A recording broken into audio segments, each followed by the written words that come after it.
Our next speaker is Sagar Kancharla. He is the Director, Energy Transition Advisory and Investments at WSP Canada. He's a global thought leader and expert in energy transition and a fellow at the Energy Futures Lab. He's also faculty at the Fast Future Executive. Please welcome Sagar.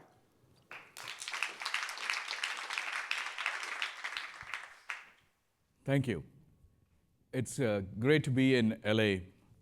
And coming in the last few days here, there's lots of common things between Toronto and LA now. Both Blue Jays and Dodgers are going to their respective conference finals. It'll be awesome to see if Blue Jays and Dodgers meet in the World Series. I'm sure all of you would love to see. But for today's discussion, we are in a different game. A game where it involves significant stakes, and it is global in nature, but in recent times seems to be taking a backseat. We need to bring the urgency back. It relates to energy transition. And the video clip I saw and some of the conversations today, there's lots of conversations today on AI. And then I think about it as well. What about the computing power for AI, the data centers that's required? There's lots of energy that's required for the data centers. And sometimes I feel that we are underestimating the energy required for the data centers here. So when I was preparing for this conversations today, Hari asked me a very provocative question. Are we really transitioning our energy equation? And being in the energy sector for more than 2 decades, I wanted to say, yeah, sure we are. But when I started preparing, that's when I realized that maybe the answer is not so clear yet. And to start the conversation, let's look at some statistics. In 2024, for the first time globally, the investments in clean energy infrastructure exceeded $2 trillion. And it's close to the double of the fossil fuel investments. That's a significant progress, and we should all be applauding the efforts and the investments that have gone into the clean energy investments. But then here is the catch. When you start looking at how much is it as a share of the total energy consumption globally, and when you realize that 86% of our energy consumption is still underpinned by fossil fuels. And then you start thinking about it, why is it so hard to transition and adopt clean energy investments? Because the pace is so significant of the energy demand. The incremental additions we are making in clean energy investments, it's not good enough, right? And that's what it leads me to this is, we're not seeing necessarily an energy transition. Energy transition is when you start seeing significant replacements and reduction of energy consumption. What we're seeing here is incremental additions. And we're talking about $2 trillion as a significant number. Yes, it is a significant number. But some of the decarbonization objectives that we set ourselves up, we require $5 to $7 trillion annually. And you start thinking, as like, why is it so hard? The big reason is that the world is not a lab where you can design your conditions where you work with and say, this is how I'm going to go about clean energy solutions. There's significant geopolitical uncertainty right now. When you look at the Ukraine, where whole of Europe had to scramble to find natural gas resources in other parts of the region. And then there is this inflation-induced energy price increases. And then post-COVID, you don't want to invest more and make energy affordability that much more harder for people to transition. So all this brings into the energy security as a priority here. And while we are debating all this, there's probably you heard about this, the energy trilemma. Energy security is definitely significant. Then you have the affordability, and then you have the sustainability as well. Trying to match all these three things of the energy trilemma is a challenge here. And while we are handling these things, the energy demand is not stopping. It is significantly growing here. While the energy demand is little less than the GDP growth globally, we see from here is that the electricity demand is much higher than the GDP growth. How are we going to provide the sources of electricity that is required, powering the data centers? I was mentioning about the data centers, how much power is required. And then also equitable access. It is great that lots of developing countries are having the benefits that all of us enjoyed from energy with greater access and grid access provided to them. And then the aging infrastructure. We need to start replacing some infrastructure as well. So when you have significant investment required to meet the energy demand, anything that you make on the clean energy investment looks very small. So how do we go about addressing this concern? And one of the things is we need to stop seeing it as a climate obligation. We need to see it as what it is. It is a business risk. It is a business risk with a high impact and high probability. And we've seen this as well as like in California, you have the local utility PG&E.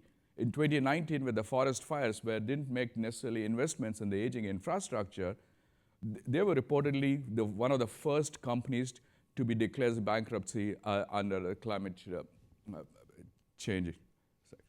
So we need to see what it is. It is really a business risk here. And what we should think about it is also is, in every of the COP, and we have one coming up in Brazil as well, and the Paris Accord and others, we set up these targets. And with 2030, we want to achieve 2040 and 2050. I think my view is that it's time to stop asking how fast we can transition and start asking how much we are willing to commit to the energy transition. Because if you don't have the commitment, we will come up with lots of reasons why we are missing the targets. Oh, it's too expensive. It's too slow. I cannot afford to do this. So it is really important. Are we really committed to the energy transition? We will be if you treat it as a business risk. And there are many things that one can do, but with the time available, I'll touch upon three critical factors that all of us can think about. And it's one of the things, obviously, we need lots of policy support, especially for some of the nascent technologies that are coming up, whether it's hydrogen, carbon capture, and similar technologies.